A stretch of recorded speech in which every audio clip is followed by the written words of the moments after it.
গুপ্ত যুগকে স্বর্ণযুগ বলা সঙ্গত কি না? Whether the Gupta age can be called a golden age? গুপ্ত যুগকে স্বর্ণযুগ বলা সঙ্গত কি না?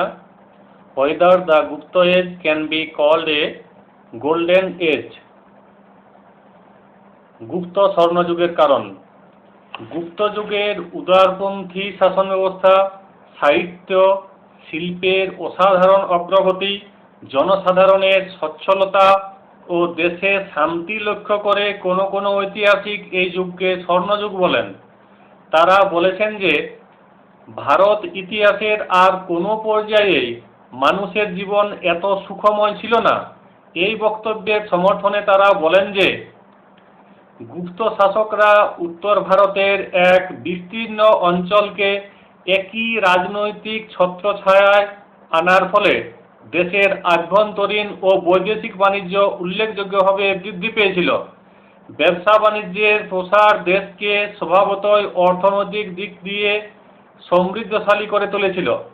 আর এই আর্থিক সমৃদ্ধি সাহিত্য, স্থাপত্য, ভাস্কর্য, চিত্রকলা সহ সংস্কৃতির সবকটি শাখাকে পল্লবিত করেছিল।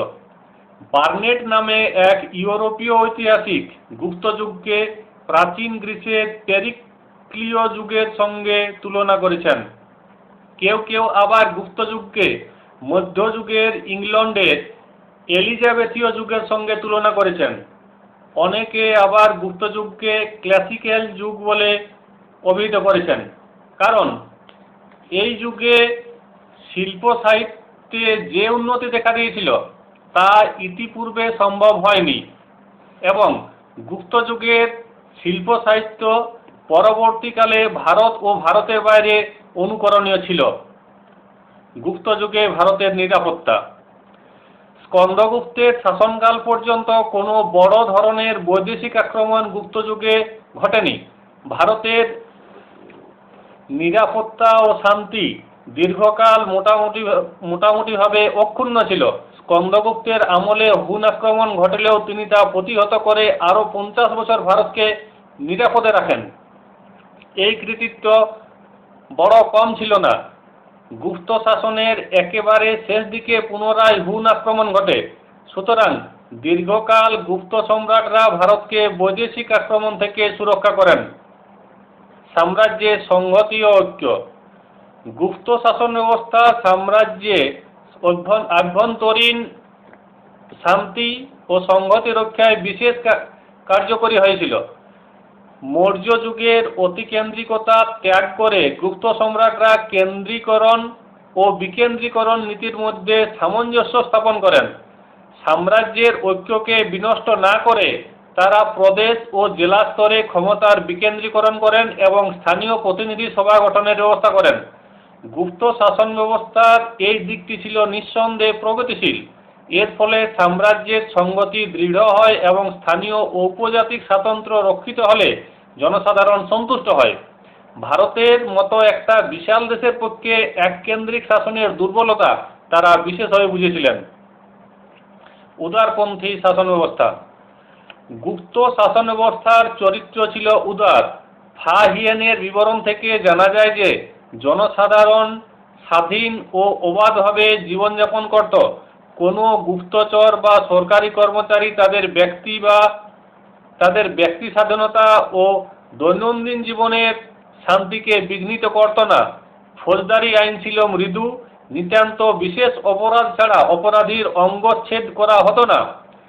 প্রাণদণ্ড খুবই সীমাবদ্ধ ছিল। ফা হিয়েনের নিরপেক্ষ রচনার তথ্য থেকে গুপ্ত যুগকে সুবর্ণ যুগ বলার উপাদান পাওয়া যায়। লৌকিক হিন্দু ধর্ম ও ধর্ম সহিষ্ণুতা। গুপ্ত যুগে অন্তর্দেশীয় বাণিজ্য স্থল ও জলপথে বহমান ছিল। ভারত রোম বাণিজ্যে ভাটা পড়েছিল ঠিকই, কিন্তু বাইজেন্টিয়ামের সঙ্গে একদিকে ও দক্ষিণ পূর্ব এশিয়ার সঙ্গে অন্যদিকে ব্যবসা বাণিজ্য চলছিল। গিল্ডের মাধ্যমে শিল্পী ও বণিকেরা নিজেদের সংগঠিত করে গুপ্ত যুগে সুপরিকল্পিতভাবে তাদের অর্থনৈতিক কার্যকলাপ বিকাশ অভিমুখী করেছিলেন। গুপ্ত রাজারা সোনা, তামা, রূপার মুদ্রা প্রচলন করেছিলেন। তাম্রলিপ্ত ছিল অত্যন্ত সমৃদ্ধ বন্দর। গুপ্ত যুগের ধর্ম ব্যবস্থাও প্রশংসনীয় ছিল। যদিও এ যুগে ব্রাহ্মণ্য ধর্মের পুনর্জাগরণ ঘটেছিল বলা হয়, যদিও সমুদ্রগুপ্ত অশ্বমেধ যজ্ঞ অনুষ্ঠান করেন, যদিও গুপ্ত যুগে ব্রাহ্মণরা প্রাধান্য পান, তথাপি গুপ্ত সম্রাটরা ধর্ম সহিষ্ণু ছিলেন। তারা অন্য ধর্মগুলি, বিশেষত বৌদ্ধ ধর্মের প্রতি যথাযথ উদারতা ও সাহায্য করতেন। সিংহলের রাজা মেঘবর্ণ সমুদ্রগুপ্তের কাছে দূত পাঠিয়ে বোধ গুহায় বিহার নির্মাণ করতে চাইলে তিনি অনুমতি দেন ও এই বিহারের ব্যয় নির্বাহের জন্য কয়েকখানি গ্রাম দান করেন। নালন্দা বিশ্ববিদ্যালয়ের পৃষ্ঠপোষকতা গুপ্ত সম্রাটরা করতেন। গুপ্ত সম্রাটরা জৈন ধর্মের বিশেষভাবে পৃষ্ঠপোষকতা না করলেও সাধারণ লোক ও মধ্যবিত্ত শ্রেণীর মধ্যে, বিশেষত পশ্চিম ও দক্ষিণ ভারতে জৈন ধর্মের জনপ্রিয়তা ছিল। গুপ্ত যুগে হিন্দু ধর্মের প্রাধান্য বাড়লেও তা বৈদিক হিন্দু ধর্ম ছিল না, তা ছিল লৌকিক ধর্ম। একদা বৈদিক ধর্মে যাদের অনার্য ও লৌকিক দেবতা বলে ঘৃণা করা হতো, যথা শিব, কালী, কার্তিক, লক্ষ্মী, গুপ্ত যুগে তারাই বৈদিক দেবতা ইন্দ্র, মিত্র, বরুণ প্রভৃতিকে স্থানচ্যুত করে জনসাধারণের হৃদয়ে স্থান করে নেন। গুপ্ত যুগে বৈষ্ণব ধর্মের জনপ্রিয়তা বাড়ে। সম্রাট দ্বিতীয় চন্দ্রগুপ্ত বৈষ্ণব ধর্মের অনুরাগী ছিলেন। শৈব ধর্মেরও গুপ্ত যুগে অগ্রগতি হয়। ভারভীর কিরাতার্জুনীয়ম কাব্যে শিবের জনপ্রিয়তার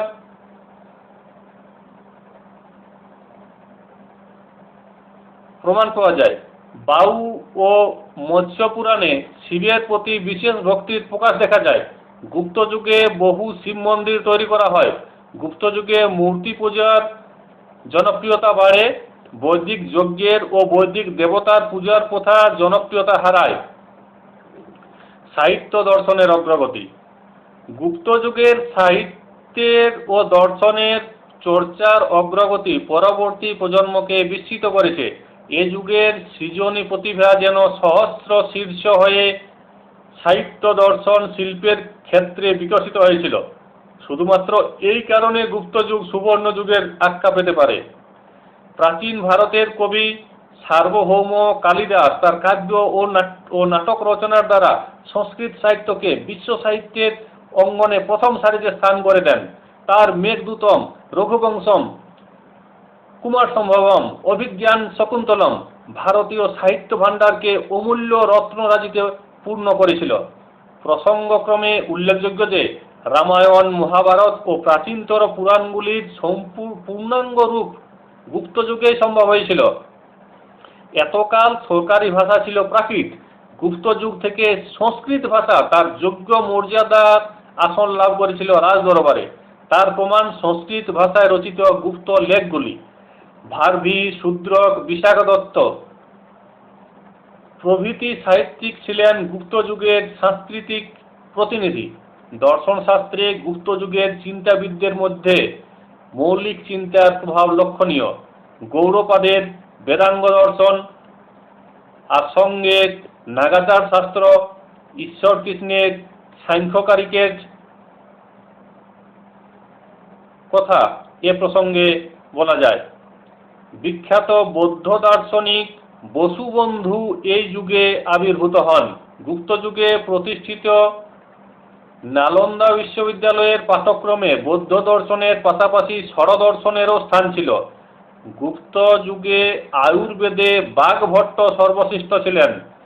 গণিত ও জ্যোতির্বিদ্যায় আর্যভট্ট, বরাহমিহির, ব্রহ্মগুপ্ত বিশেষ অবদান রেখে গেছেন। অমর সিংহের কাব্যের আকারে সংস্কৃত অভিধান, বাগভট্টের চিকিৎসা বিজ্ঞান সম্পর্কিত গ্রন্থ, বরাহমিহিরের পঞ্চসিদ্ধান্ত, আর্যভট্টের আহ্নিক ও বার্ষিক গতির তত্ত্ব গুপ্ত মনীষার পরিচয় দিয়েছে। ব্রহ্মগুপ্ত নিউটনের বহু আগে মাধ্যাকর্ষণ শক্তির আবিষ্কার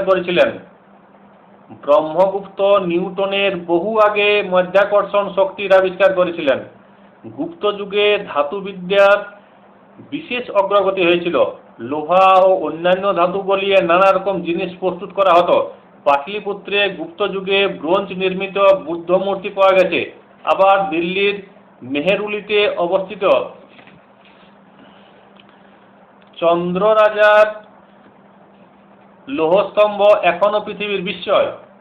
খ্রিস্টীয় চতুর্থ শতাব্দীতে নির্মিত এই লৌহস্তম্ভটির গায়ে এখনো মরচে পড়েনি। এতেই বোঝা যায় বিজ্ঞান ও প্রযুক্তিতে গুপ্ত যুগ খুবই উন্নত ছিল। ভাস্কর্য, স্থাপত্য ও ভাস্কর্যের অগ্রগতি। স্থাপত্য ও ভাস্কর্যের অগ্রগতি। শিল্প অর্থাৎ স্থাপত্য, ভাস্কর্য ও চিত্রকলায় গুপ্তযুগ ছিল অসাধারণ সৃজনশীল।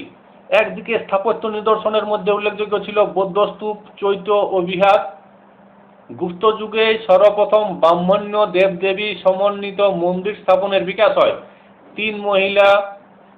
তিন মহলা, তিন প্রস্থে মন্দির নির্মাণের স্থাপত্য রীতি উদ্ভাবন হয়। অজয়গড়ের পার্বতী মন্দির, সাতনার একলিঙ্গ মন্দির, ভিটারগাঁওয়ের ইটের তৈরি মন্দির এর উদাহরণ। ভাস্কর্যে মৌর্য যুগে অশোক স্তম্ভের শিরদেশে স্থাপিত বিভিন্ন পশুমূর্তি, শুঙ্গ যুগে সাঁচি, ভারভূত, বোধগয়া, অমরাবতী প্রভৃতি স্তূপের তোরণদ্বারে বুদ্ধের জীবন ও জাতকের কাহিনী, এবং কুষাণ যুগে মথুরা ও গান্ধার শিল্প ইতিপূর্বে দেখা গিয়েছিল।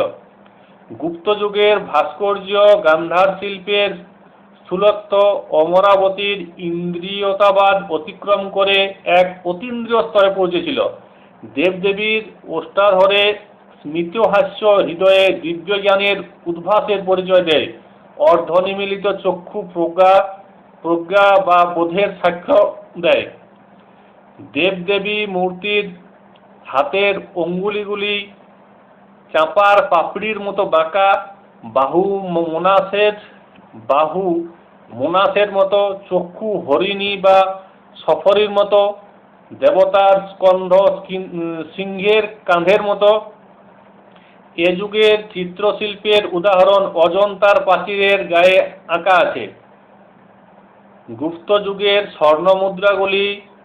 স্বর্ণমুদ্রাগুলির শিল্প সুষমা ছিল চোখ জোড়ানো। সকল দিক মিলিয়ে গুপ্ত যুগকে এজন্য সুবর্ণ যুগ বলা হয়। গুপ্ত শাসন ব্যবস্থার দুর্বলতা। গুপ্ত শাসন ব্যবস্থার দুর্বলতা। গুপ্ত যুগকে সুবর্ণ যুগ বলা সঙ্গত কি না এ সম্পর্কে দ্বিতীয় চিন্তা আরম্ভ হয়েছে। গুপ্ত শাসন ব্যবস্থার প্রশংসার দিকগুলি থাকলেও দুর্বল দিকগুলির কথা বলা দরকার। গুপ্ত সাম্রাজ্য এই দুর্বলতার জন্য ভেঙে যায়। প্রদেশে ও জেলায় ক্ষমতার বিকেন্দ্রীকরণ করার ফলে স্থানীয় শাসনকর্তারা ক্ষমতালোভী হয়ে পড়ে। কেন্দ্রে প্রবল প্রতাপ সম্রাট না থাকায় তারা ক্রমে বিদ্রোহের ধ্বজা তুলে। তাছাড়া বংশানুক্রমিক পদে নিয়োগের নীতি ও বেতনের পরিবর্তে ভূমিদানের নিয়ম চালু হলে সামন্ত প্রথার উদ্ভব হয়। এই সামন্ত শ্রেণী শীঘ্রই স্বাধিকার প্রমত্ত হয়ে সাম্রাজ্যের ঐক্য সংগতি ভেঙে ফেলে। যশোধর্মন ছিলেন এইরূপ এক প্রতাপশালী সামন্ত রাজা। বলভীর মৈত্রিক বংশ, কনৌজের মৌখরী বংশও এরূপ সামন্ত ছিল। অনেকে মনে করেন গুপ্ত যুগে সামন্ততন্ত্রের সূচনা হয়েছিল। তাদের মতে এই যুগে শিল্প বাণিজ্যে মন্দা, মুদ্রার অভাব, নগর বসতির অবনতি, গ্রামকেন্দ্রিক অর্থনৈতিক জীবন, গ্রামের অর্থনৈতিক স্বয়ংবরতা প্রভৃতি দেখা দিয়েছিল। কিন্তু সামন্ততন্ত্রের তত্ত্ব সকলের কাছে গ্রহণযোগ্য মনে হয়নি। তারা মনে করেন না যে গুপ্ত যুগে শিল্প বাণিজ্যে অবনতি দেখা দিয়েছিল, বরং তারা মনে করেন কৃষি, শিল্প, বাণিজ্য সূত্রে প্রাপ্ত রাজস্ব এত পরিমাণেই ছিল যে সুবিশাল আমলাতন্ত্র ও সামরিক বিভাগের ব্যয়ভার বহন করার পরও যা উদ্বৃত্ত ছিল তার দ্বারা গুপ্ত রাজাদের পক্ষে সাহিত্য, শিল্প, জ্ঞান বিজ্ঞানের পৃষ্ঠপোষকতা করা সম্ভব ছিল। উন্নত আর্থসামাজিক পটভূমিতেই গুপ্ত সংস্কৃতির চরম বিকাশ সম্ভব হয়েছিল। তা সত্ত্বেও বলা যায় গুপ্ত যুগে অর্থনৈতিক ক্ষেত্রে তেমন কোনো অগ্রগতি পরিলক্ষিত হয়নি। ভারত রোম বাণিজ্যের অবনতি দেশের অর্থনীতিকে যে আঘাত করেছিল, গাঙ্গেয় সমভূমিতে অবস্থিত কয়েকটি নগরের পতন থেকে তার পরিচয় পাওয়া যায়। জনসাধারণের দারিদ্র্য।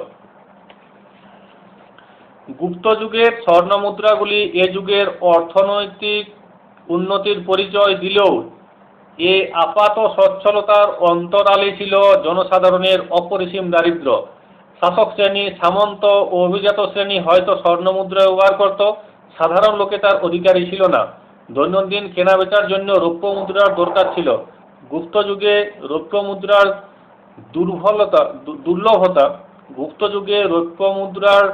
দুর্লভতা প্রমাণ করে যে সাধারণ লোকের হাতে বেশি অর্থ ছিল না। ফাহিয়েন বলেছেন যে লোকের টাকার অভাবে কড়ি দিয়ে জিনিসপত্র কেনাবেচা করত। এর ফলে সাধারণ বাণিজ্য ক্ষতিগ্রস্ত হয় এবং সাধারণ লোকেরা ইচ্ছামতো দরকারি জিনিস কিনতে পারত না। সম্ভবত রৌপ্য মুদ্রার অভাবের জন্য সরকারি কর্মচারীদের নগদ বেতন না দিয়ে জমি দেওয়া হতো। নগরগুলির ধ্বংসোন্মুখিতা।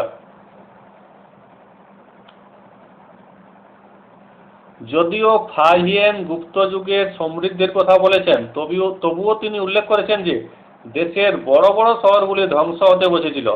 পাটলিপুত্র নগরী ধ্বংসের মুখে এসেছিল। শ্রাবন্তী, কপিলাবস্তু রাজগৃহ ধ্বংসস্তূপে পরিণত হয়েছিল। প্রাচীন বাণিজ্য পথগুলির আর কোনো গুরুত্ব ছিল না। সুতরাং গুপ্ত যুগের সমৃদ্ধি উচ্চ অভিজাত ও সামন্ত শ্রেণীর মধ্যে সীমাবদ্ধ ছিল। সাধারণ লোকের মধ্যে তা তেমনভাবে ছিল কিনা সন্দেহ। কালিদাসের নাটকে রাজদরবারের যে বিলাসিতার চিত্র দেখা যায় তা দেশের সামগ্রিক সমৃদ্ধির পরিচয় দেয় না। মূলত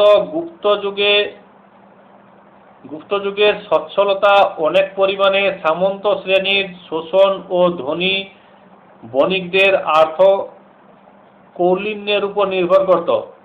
জাতির সকল স্তরে এই সচ্ছলতা ছড়িয়ে পড়েনি বলে অনেকে মনে করেন। গুপ্ত যুগের আবশ্যিক লক্ষণ হল জনসাধারণের সামগ্রিক মানোন্নয়ন। গুপ্ত যুগে সমৃদ্ধির ফল লাভ করেছিল উচ্চকোটির মানুষ, আপামর জনতা এর সুফল লাভ করেনি। গুপ্ত যুগের সাহিত্য ও শিল্প ছিল অভিজাত শ্রেণীর বিনোদনের জন্যই সৃষ্ট। সমাজের উচ্চ শ্রেণীর ভাষা ছিল সংস্কৃত। এই ভাষাতেই সাহিত্য রচিত হয়। লোকের মুখের ভাষা প্রাকৃত ছিল অবহেলিত। নাটকের বিষয়বস্তু ছিল প্রধানত রাজাদের যুদ্ধযাত্রা, প্রমোদ ও কৈতব। উচ্চ শ্রেণীর লোকের বিনোদনের জন্য নাটক ও নৃত্যের পরিকল্পনা করা হয়। সাধারণ লোকের জীবনযাত্রা নিয়ে কোনো নাটক রচিত হয়নি। এমনকি সংস্কৃত নাটকগুলি ছিল মিলনাত্মক, কারণ উচ্চ শ্রেণীর লোকের মনোরঞ্জনের জন্য তার দরকার ছিল। বিয়োগান্তক নাটক এ যুগে লেখা হয়নি। এ সম্পর্কে কোশাম্বীর মত প্রণিধানযোগ্য। কোশাম্বী বলেন যে গুপ্ত যুগে সমাজের উচ্চতর শ্রেণী নিম্ন শ্রেণী থেকে নিজেদের পার্থক্য রাখার জন্য সাহিত্যে সংস্কৃত ভাষা ব্যবহার করেন। উন্নত উৎপাদন ব্যবস্থার ফলে নতুন যে ধনী শ্রেণীর সৃষ্টি হয় তারা নিজেদের আভিজাত্য রক্ষার জন্য সংস্কৃত ব্যবহার করে। ব্রাহ্মণ ও ক্ষত্রিয়রা প্রধানত ধর্ম ও প্রেমের বিষয়ে আগ্রহ দেখাত, তাই সাহিত্যে তারই প্রভাব দেখা যায়। এ যুগের সাহিত্যের মতোই ভাস্কর্যেও ইন্দ্রিয় প্রবণতা দেখা যায়। গুপ্ত শিল্প ভাস্কর্যেও উচ্চ শ্রেণীর লোকের রুচির প্রতি আনুগত্য দেখা যায়। সাধারণ লোকের জীবন নিয়ে কোনো মূর্তি তৈরি বা চিত্র আঁকা হয়েছে বলে জানা যায়নি। গুপ্ত সমাজে ব্রাহ্মণ্য ধর্মের প্রভাবে জাতিভেদ প্রথা বেশ দৃঢ় হয়। সমাজে ব্রাহ্মণ ও ক্ষত্রিয় শ্রেণী অধিকাংশ সুবিধার ভাগী হয়। উচ্চ শ্রেণীর জন্য বিনোদন সাহিত্য, লোক সংস্কৃতির অভাব, ব্রাহ্মণ্য ধর্ম ও জাতিভেদ প্রথা। সমাজে ব্রাহ্মণ ও ক্ষত্রিয় শ্রেণী অধিকাংশ সুবিধার ভাগী হয়। অন্তর্জ শ্রেণীর অপবিত্রতা সামাজিক স্বীকৃতি লাভ করে। বাল্যবিবাহ ও সতীদাহ প্রথার প্রচলনের ফলে নারী জাতির সামাজিক মর্যাদা হ্রাস পায়। দাস প্রথা প্রাতিষ্ঠানিক মর্যাদা পায়। ইতিহাসবিদ দ্বিজেন্দ্র নারায়ণ ঝা গুপ্ত যুগকে সুবর্ণ যুগ বলার বিরুদ্ধে আপত্তি করেছেন। তিনি জোরের সঙ্গেই বলেছেন যে এটা মিথ বা অতিকথা। ডিএন ঝা বলেছেন যে ভারতবর্ষের ইতিহাসে অতীতে কখনোই সুবর্ণ যুগ ছিল না। সমাজে একটা শ্রেণীর জন্য সুবর্ণ যুগ তো সমস্ত কাল ও যুগে বিরাজমান থাকে। সমাজে সমস্ত শ্রেণীর মানুষের জন্য সত্যিকারের শোষণহীন সুখ স্বাচ্ছন্দ্যকর পরিবেশ গুপ্ত যুগে কেন কোনো যুগে ছিল না। ডিএন ঝা দেখিয়েছেন যে প্রধানত নিজেদের প্রচারিত লেখগুলিতেই শুধু গুপ্ত শাসকদের গুণকীর্তন করা হয়েছে। ঊনবিংশ শতাব্দীতে তাদের লেখগুলির পাঠোদ্ধার সম্ভব হলে ভারতীয় জাতীয়তাবাদী ঐতিহাসিকগণ ভারতীয় ইতিহাস সম্পর্কে ব্রিটিশ সাম্রাজ্যবাদী অপপ্রচারের বিরুদ্ধে গুপ্ত শাসনকে গৌরবান্বিত করে তোলে। বিংশ শতকের প্রথম দশকে ভারতবর্ষে ব্রিটিশ বিরোধী আন্দোলনের প্রেক্ষাপটে ব্রিটিশ সভ্যতা, কৃষ্টি ছাড়াও ভারতবর্ষের নিজস্ব গৌরবোজ্জ্বল সভ্যতা যে ছিল তা তুলে ধরতে সক্রিয় হয়ে উঠেছিলেন। তখনই গুপ্ত যুগকে সুবর্ণ যুগ বলা হয় এবং পৃথিবীর অন্যান্য দেশের পূর্বতন ঐতিহ্যপূর্ণ গৌরবোজ্জ্বল সভ্যতার সঙ্গে গুপ্ত সভ্যতার মিল অনুধাবন করেন। বস্তুতপক্ষে গুপ্ত যুগে 320 খ্রিস্টাব্দ থেকে 550 খ্রিস্টাব্দ উত্তর ভারতে উচ্চ শ্রেণীর সমৃদ্ধি মানে ভারতের সর্বত্র সমাজের সমগ্র শ্রেণীর সমৃদ্ধি নয়। দক্ষিণ ভারতে তথাকথিত সমৃদ্ধির যুগ গুপ্ত শাসনের পরবর্তীকালে এসেছিল।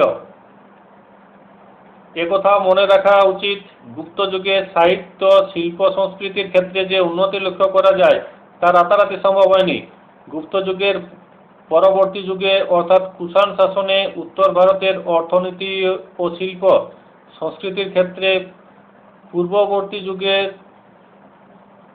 প্রয়াস গুপ্ত যুগে পরিণত রূপ লাভ করেছিল। গুপ্ত যুগ হিন্দু পুনরুত্থানের যুগ। কিছু ত্রুটি সত্ত্বেও গুপ্ত যুগের সামগ্রিক অগ্রগতি অসাধারণ ছিল। শাসন ব্যবস্থা, সাহিত্য, শিল্পকলা সকল ক্ষেত্রে গুপ্ত যুগের মনীষীরা অসাধারণ ও বহুমুখী বিকাশ ঘটেছিল। শাসন ব্যবস্থা, সাহিত্য, শিল্পকলা সকল ক্ষেত্রে গুপ্ত যুগের মনীষার অসাধারণ ও বহুমুখী বিকাশ ঘটেছিল। তাই গুপ্ত যুগ ভারতের ইতিহাসে সুবর্ণ যুগ না হলেও ক্লাসিক্যাল যুগ বলে অভিহিত হতে পারে। গুপ্ত যুগকে ডক্টর এ.বি. কিট এবং আরও কয়েকজন ঐতিহাসিক হিন্দু পুনরুত্থানের যুগ বলে অভিহিত করেছেন। এরা বলেছেন যে বৈদিক যুগ থেকে শুরু করে মৌর্য সম্রাট চন্দ্রগুপ্ত মৌর্যের আমল পর্যন্ত হিন্দু ধর্ম ও সংস্কৃতি ভারতবর্ষের সর্বাঙ্গীন জীবনে অনুপ্রবিষ্ট হয়। কিন্তু মৌর্য সম্রাট অশোকের সময় থেকে হিন্দু ধর্মের প্রাধান্য কমতে থাকে এবং বৌদ্ধ ধর্ম ও সংস্কৃতির প্রাধান্য বাড়তে থাকে। তারা বলেছেন যে হিন্দু ধর্মের প্রাধান্যের সময়ে সংস্কৃত ভাষা ও সাহিত্যের উন্নতি হয়, কিন্তু বৌদ্ধ ধর্মের প্রতিপত্তির যুগে পালি ভাষা গুরুত্বপূর্ণ ভাষা হয়ে ওঠে এবং সংস্কৃত ভাষার গুরুত্ব কমে যায়। কিন্তু গুপ্ত সম্রাটদের আমলে আবার হিন্দু ধর্ম, সংস্কৃত সাহিত্য স্বমহিমায় প্রতিষ্ঠা লাভ করে। গুপ্ত সম্রাটগণ পৌরাণিক ব্রাহ্মণ্য ধর্মের পৃষ্ঠপোষক ছিলেন। সমুদ্রগুপ্ত অশ্বমেধ যজ্ঞের অনুষ্ঠান করেছিলেন। গুপ্ত যুগে বৈষ্ণব, শৈব, শাক্ত, সৌর ও গাণপত্য এই 5টি পৌরাণিক ধর্ম সম্প্রদায়ের আবির্ভাব হয়েছিল। গুপ্ত যুগে মন্দির প্রতিষ্ঠিত হয়েছিল এবং মন্দিরের পৌরাণিক দেবদেবীর মূর্তিও প্রতিষ্ঠিত হয়েছিল। গুপ্ত যুগ ছিল সংস্কৃত সাহিত্যের সুবর্ণ যুগ। সাময়িক অবলুপ্তির পরে হিন্দু ধর্ম ও সংস্কৃতির পুনরুত্থানকে ঐতিহাসিকগণ ইউরোপীয় রেনেসাঁসের সঙ্গে তুলনা করেছেন। রোমান সাম্রাজ্যের পতনের পর ইউরোপে গ্রিক রোমান সাহিত্য, দর্শন, জ্ঞান বিজ্ঞানের চর্চা বন্ধ হয়ে গিয়ে অন্ধকারাচ্ছন্ন যুগের সূচনা হয়েছিল। তারপর পঞ্চদশ শতাব্দীতে আবার সেই সবের চর্চা শুরু হবার ফলে ইউরোপে সংস্কৃতি, সাহিত্য, জ্ঞান বিজ্ঞানের ক্ষেত্রে এক নবজাগরণ দেখা দিয়েছিল। গুপ্ত যুগ ইউরোপীয় নবজাগরণের যুগ নয়, কিন্তু আধুনিক ঐতিহাসিকগণ গুপ্ত যুগে হিন্দু ধর্ম ও সংস্কৃতির অভাবনীয় অগ্রগতিকে ইউরোপীয় নবজাগরণের সঙ্গে তুলনা করতে মোটেই রাজি নন।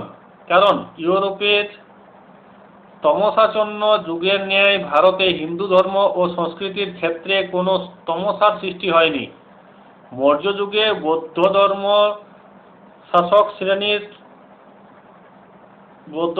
শাসক শ্রেণী যথেষ্ট পৃষ্ঠপোষকতা লাভ করলেও ব্রাহ্মণ্য ধর্মের অস্তিত্ব কখনোই বিপন্ন হয়নি। মৌর্য সম্রাট অশোক ব্রাহ্মণ ও শ্রমণ উভয়ের প্রতি সমান উদারতা দেখিয়েছিলেন। শুঙ্গ যুগে পুষ্যমিত্র শুঙ্গ অশ্বমেধ যজ্ঞ করেছিলেন। শক কুষাণ মুদ্রায় পৌরাণিক দেবদেবীর মূর্তি উৎকীর্ণ হতে দেখা যায়। কুষাণ যুগের বৌদ্ধ দার্শনিকরা সংস্কৃত ভাষাতে গ্রন্থ রচনা করেছিলেন। একথাও উল্লেখ করা যায় যে গুপ্ত সম্রাটগণ হিন্দু ধর্মের প্রতি অনুগত ছিলেন, কিন্তু তারা কখনোই বৌদ্ধ ও জৈন ধর্মের প্রতি অনুদারতা প্রদর্শন করেননি। প্রকৃতপক্ষে গুপ্ত যুগে বৌদ্ধ সংস্কৃতি ও বৌদ্ধ ধর্ম থেকে ভাস্কর্য ও চিত্রকলার মূল বিষয়বস্তুগুলি গৃহীত হয়েছিল। তবে একথা সত্য যে রামায়ণ, মহাভারত, পুরাণ, ধর্মশাস্ত্রাদি গুপ্ত যুগে রচিত অথবা কোনো কোনো ক্ষেত্রে পূর্ণাঙ্গ রূপ গ্রহণ করায় ব্রাহ্মণ্য ধর্ম এক নবধর্ম আন্দোলনে পরিণত হয়েছিল। সুতরাং একথা বলা যায় যে গুপ্ত আমলে হিন্দু ধর্ম, সংস্কৃতি ও সংস্কৃত ভাষায় নতুন শক্তি সঞ্চারিত হয়েছিল, আর অবলুপ্তি না ঘটায় হিন্দু নবজাগরণের তত্ত্ব গ্রহণযোগ্য নয়।